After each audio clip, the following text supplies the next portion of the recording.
안녕하십니까. 오늘도 이상한 악플 하나 읽고 시작하겠습니다. 오늘은 딥시크 많이 쓰고 계세요? 지금 나오고 난 이후부터 제가 계속 쓰고 있는데 요거 관련해서 조금 그나마 도움이 되는 것들, 혹시나 몰랐던 분들을 위해서 몇 가지 사소한 팁들 이야기를 하겠습니다. 일단 제가 그 이온 숙녀 캠프 이야기 했는데 이거 그냥 어차피 저 1일 1영상 찍으면서 별 생각 없이 찍잖아요. 근데 혼자 급발진해가지고 뭐 장문에 댓글 단 사람 있는데 무슨 말 하는지 모르겠어요. 근데 이렇게 장문에 댓글 해봤자 저한테 만약에 욕하거나 좀 선을 넘는다 싶으면 어차피 다 차단박아요, 저는. 그래서 뭐 욕을 하든 말든 그거는 상관없는데, 이 글 쓸 타이핑 한 200자 정도 되면 블로그 포스팅하면 얼마나 좋을까, 난 그 생각을 먼저 했습니다. 그래서 저한테 욕하지 마시고 혼자 급발진하지 마세요. 괜히 긁힌 것 같으니까. 저는 별로 이런 거 신경 안 쓰거든요. 예전부터 하도 이런 악플들이 많이 달려가지고 어차피 자동으로 걸러줘요. 한 절반은 구글에서 자동으로 걸러주고, 그 다음에 뭐 이상한 말 하는 사람은 제가 알아서 다 차단받기 때문에 댓글로 제가 싸워봤자 어차피 똑같아요. 더 난리치고 흥분하고 날뛰기 때문에 뭐 더 이상 뭐 제가 화낼 필요도 없고, 이렇게 장문의 댓글 달 시간에 글 하나 더 쓰세요. 딥시크 개인정보 유출 관련해서 좀 걱정이 돼서 아직 안 쓰시는 분이 있을 건데, 저는 어차피 개인정보가 다 팔렸습니다.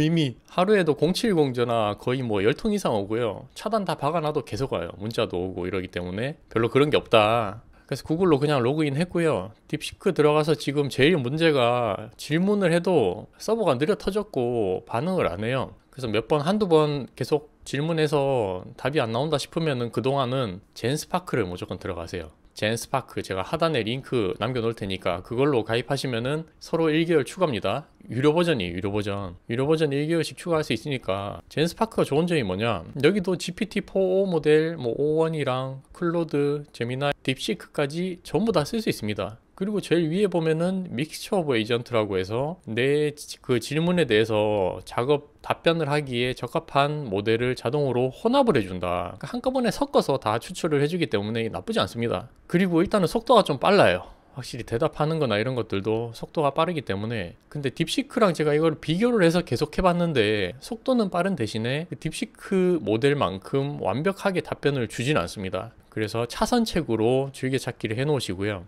그러면 딥시크에서 문제를 내가 막 뭔가를 질문을 하잖아요. 답변을 할 때 저 이것도 엄청 늦게 알았어요. 여기 보면은 딥띵크라고 해서 R1 이 모델을 무조건 체크를 해야 되는데, 그 오른쪽에 지구본 모양의 서치 있습니다. 서치. 이거를 클릭을 안 하면 최신화가 안 돼요. 뉴스 기사나 어떤 데이터를 바탕으로 가지고 왔는지를 종합을 할 수 없기 때문에 이 두 개는 필수로 눌러야 됩니다. 분명히 또 안 누르시는 분이 있습니다. 저처럼. 퍼플렉시티가 장점이 뭐냐, 그런 최신화된 기사들을 바탕으로 구라를 안 친다는 거잖아요. 그래서 이 지구본을 눌러서 기사를 바탕으로 해서 답변을 받아야 되고, 그리고 어떤 것들은 이제 여전히 틀린 답변이나 엉뚱한 답변, 또는 2023년도 기준으로 자꾸 데이터를 가지고 오는 경우가 있습니다. 그러면 최신화를 시켜야 되는데, 질문을 한 번만 하지 마시고 최신화를 하기 위해서 뭔가 답변이 이상하다 싶을 때, 또는 옛날 답변이다 하면은 최신화된 기사나 뉴스 또는 정보를 가지고 와서 그걸로 다시 질문을 해야 됩니다. 그러면 딥시크가 항상 죄송합니다, 제가 옛날 정보를 가지고 왔네요 라고 반성을 합니다. 반성을 하면서 그 최신화된 정보를 기반으로 자료 검색을 다시 하고 답변을 준다.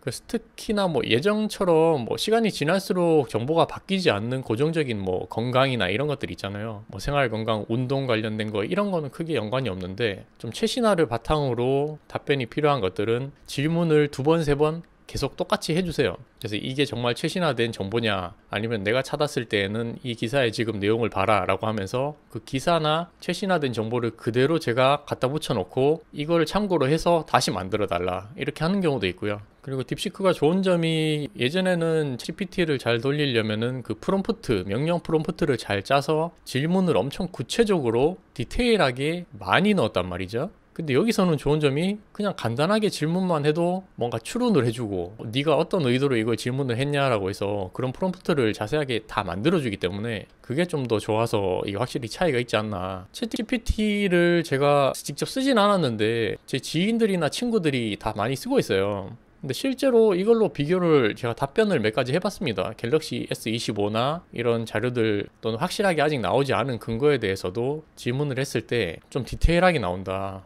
그리고 무료 버전으로는 어떤 플랫폼을 돌려도 글씨가 좀 짧게 나오는 경향이 있습니다. 글자 수가 2000자 이상이 잘 안 돼요. 1000자에서 한 1500자 길어봤자 그 정도밖에 안 되는데, 딥시크는 질문을 하면은 거의 뭐 2000자, 3000자 이상 계속 나오기 때문에 그 중에서 내가 필요한 정보만 골라서 쓸 수도 있습니다. 그러니까 질문을 엄청나게 많이 해서 한 두세 개만 해도 글자가 많이 생겨요. 소주제도 분류를 잘 해주고, 그렇기 때문에 좀 답변을 풍성하게 해준다. 엄청 많이 다양한 경로로 많이 해주기 때문에 괜찮은 것 같습니다. 그래서 최신화가 안 된 것 같으면은 매달 며칠 기준으로 내가 자료를 한번 찾아보고 그걸 바탕으로 질문을 다시 해라. 그게 좀 중요한 것 같고, 그리고 제가 요즘에 한 번씩 좀 쓰고 있는 사이트 중에 하나만 오픈을 좀 해드리자면, 우리가 유튜브 엄청 많이 보잖아요. 그리고 제가 정보성 기사나 뭐 이런 것들도 유튜브를 검색을 많이 하는데, 그 유튜브를 기반으로 해서 블로그 글을 쓸 때도 있습니다. 여행 관련된 것도 제가 쓸 때가 있는데, 릴리스의 이야기라고 있습니다. 이게 정말 꿀입니다. 무료로 하면 어느 정도 몇 번만 빠르게 요약을 해주는데 몇 번 써보세요. 유료로 지금 제가 업그레이드를 할 생각이 있는데 이거는 정말 좋은 기능입니다. 특히 유튜브에서 와, 어떤 영상을 보고 정말 감명 깊었다, 정말 중요한 내용이다, 이건 인터넷에도 잘 없는데 이렇게 요약을 잘했다 싶은 영상이 있을 때 그 영상을 여기에 링크를 붙여주기만 하면 전부 다 스크립트로 변환을 시켜줍니다.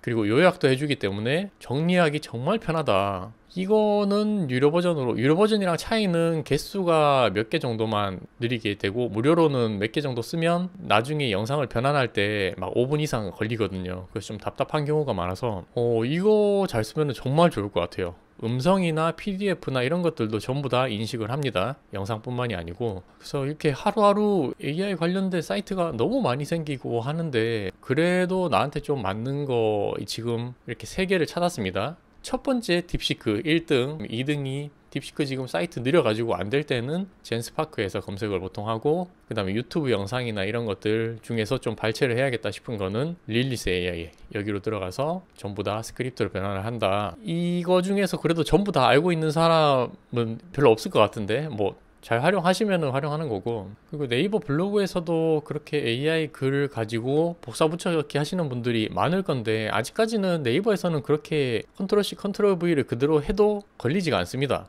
근데 티스토리 같은 경우는 이게 복사 붙여넣기를 하게 되면은 HTML 보기로 했을 때 좀 문제가 생길 수 있어서 메모장으로 한번 옮겨서 붙이는 경우가 많고요. 워드프레스도 안 걸리는 것 같고. 그래서 요즘에는 워낙 다들 이런 것들을 활용을 많이 하고 자동 프로그램 발행도 있고 이래서 너무 낮은 품질의 글 같은 경우는 점점 도태되지 않을까. 뭐 발행량이 아무리 늘려봤자 나중에 조회수에는 한계가 있을 것 같고, 거기서 어떻게든 조금 더 퀄리티를 올릴 방안을 생각을 해야겠죠. 뭐 나의 생각을 추가적으로 적는다거나, 정말 이게 AI 글이 아니고 내가 쓴 글이다 라는 걸 느낄 수 있게끔 하는 것도 좀 중요할 것 같고요. 결국은 이렇게 많은데 본인이 직접 해봐야겠죠. 뭐 아무리 좋은 방법이 있다, 뭐 검색 기능이 있다 하더라도 안 쓰면은 똥이다. 챗GPT를 지금 구독을 하려 했는데 지금 딱히 구독할 필요가 없어졌습니다. 한동안은 그럴 것 같고, 중국에서 만들어가지고 이거 좀 믿을 수가 없긴 한데, 뭐 일반적인 자료 검색할 때나 이런 것들은 나쁘지 않기 때문에 저는 만족해서 쓰고 있습니다.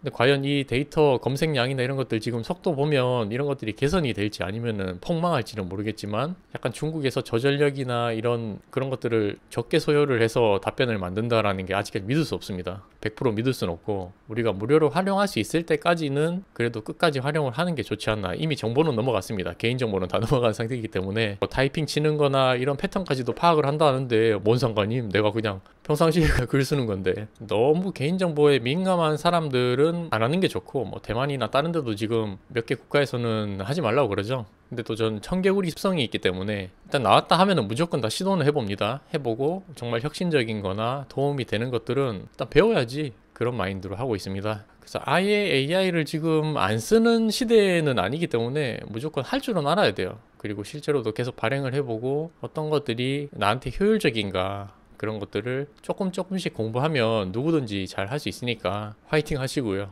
너무 추워가지고 지금 이번 주는 아예 나갈 생각을 못하고 있는데 글만 그냥 주구장창 쓰고 있습니다. 좀 쉬었다가 저녁 먹고 또 책 좀 읽고 글이나 써야겠다. 감사합니다.